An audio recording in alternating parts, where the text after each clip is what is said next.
Panibagong araw mga kaguti. Sa ngayon, update muna tayo sa palayan. Dahil po nung last sa Saturday, nalubog po ng baha yung mga palay. Sa ngayon, mag-update tayo kung ano na nangyari. At saka ipakilala ko kayo sa kambing ko na hermaphrodite o tomboy, asal barako na kambing ko. Pero babae siya.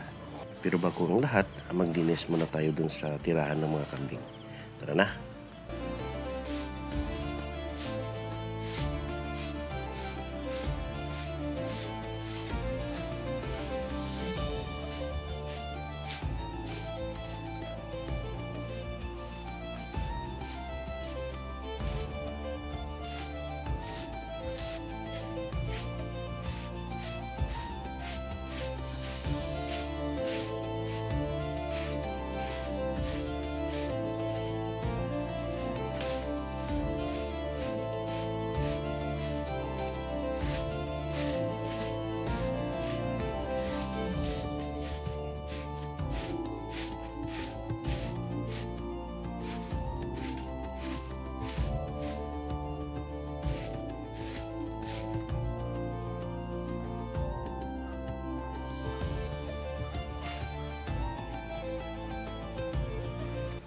Yan, ang itim si Uno yan.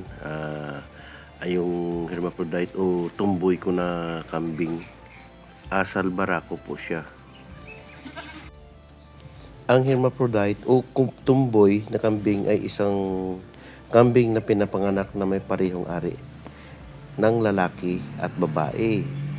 Ambiguous sa genitalia o may halo-halong mga katangian ng dalawang kasarian.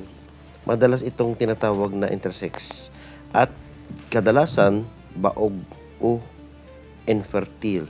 Ito ay kadalasan nag-uugat sa genetics, tinatawag na double X, kung saan kambing ay genetically babae. Ngunit nagkaroon ng panlabas na anyong barako o lalaki. Ang mga sumusunod ay ang karaniwan itsura nito. At saka sa panlabas anyo ng barakong ito, ang ari ay maaring magmukhang normal na babae. Ngunit na may pinalaking clitoris o nagmukhang normal na lalaki.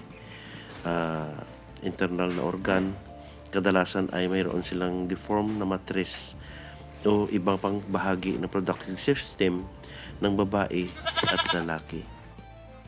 Ang sanhi naman ito, ang pagiging hermaphrodite ng kambing ay kadalasan na iugnay sa pag-alaga ng mga polled na kambing. Mga kambing na walang sungay, ang gene na nagpapadidi sa pagkawalay ng mga sungay ay malapit sa gene na nagdudulot ng intersexuality or abnormalidad sa reproductive system.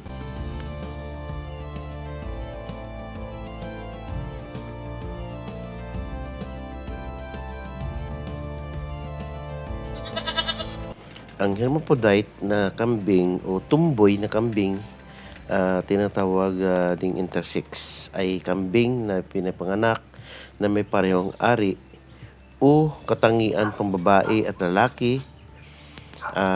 Karaniwan itong mga generically female na kambing na nagkaroon ng abnormal na paglaki dahil sa mga hormone, kaya't sila ay mga baog o hindi maaring manganak.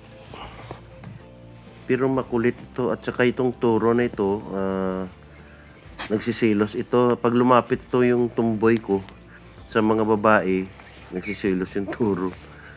Hinahabol talaga siya. Kaya naawa din ako sa kanya. Kung makikita mo, nanliligaw po siya ng mga babae. Pero may iba po nagsasabi na naka-experience po nito sa kambing na tomboy na ito. Kailangan daw may sariling cage, i-separate po siya dahil hinaharas po niya yung mga babae kahit sa gabi. Makulit po talaga. Pero sa akin hindi na, isabay ko sila.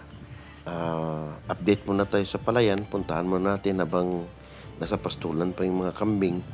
Puntahan natin sa palayan kasi last Saturday nung dumating ako dito, ito ang nadatnan ko sa palayan namin, no. Yan ang nadatnan ko. Tsaka lubog na lubog lahat na palay. Tubig, hindi mo na makita ang mga palay. Tubig na lang makita mo, akala mo dagat. At kinabukasan, humupa rin ang tubig. Akala ko wash out lahat yung mga palay. Pero sa awa ng Diyos, wala naman. Tara na, mag-start sila abono ngayon ng palay at saka mag-spray ng pesticide sa mga sili. Tara na. Ito na po ngayon ng palay. Tayong-tayo pa rin kahit nakaranas sila po ng baha. Akala ko nga wash out lahat. Sa awa ng Diyos, nakatayo pa rin. At sa ngayon, naglagay po sila ng mga fertilizer sa palay dahil po natubigan na rin. Sa awa ng Diyos, natubigan siya, kaya pwede na apply ng abono.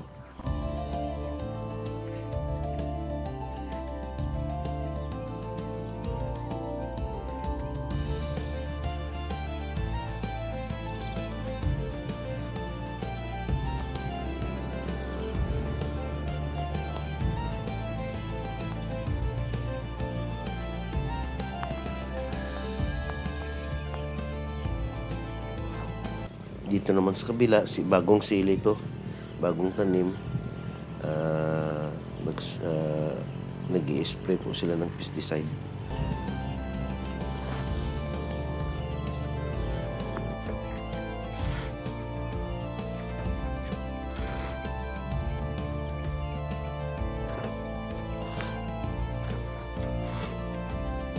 At saka dito naman po sa kabila, ito, dumadami na naman po yung bunga.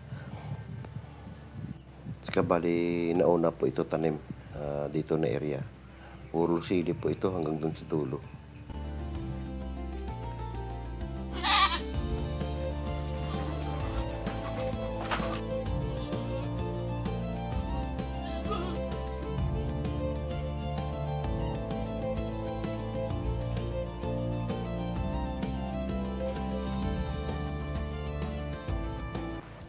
Umuwi na po sila galing sa pastulan, secured na po sila lahat.